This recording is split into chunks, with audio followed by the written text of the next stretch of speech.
At a lakeside hotel in Geneva, another round of talks between John Kerry and Sergei Lavrov.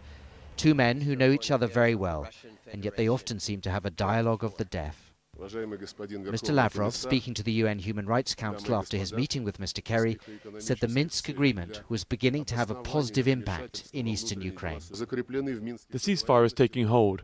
Heavy weapons are being pulled back under the auspices of the OSCE. Those who are calling for weapons deliveries to Ukraine will bear a heavy responsibility for breaking the peace process. But John Kerry said the Minsk agreement was being selectively implemented, and he threatened more economic sanctions against Russia.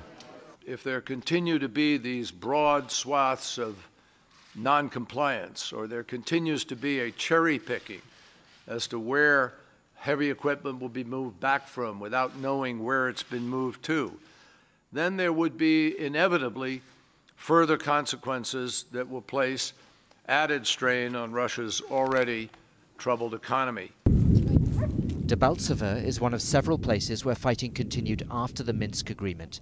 John Kerry was critical of what he called a lack of clarity in the agreement as to what should happen in this strategic town.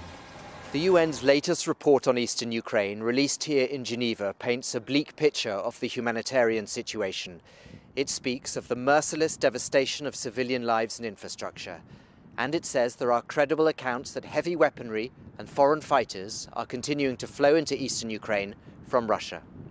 I asked the report's author for more details on human rights abuses. Well, we had, for example, serious allegations of people being tortured. There was some video released that groups were at least threatening or possibly using hammers as well as surgery equipment to make people confess. This is very serious. Who's doing this?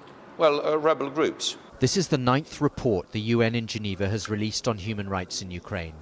9 reports that chart a steadily growing death toll in a conflict Russia and the West continue to interpret in very different ways.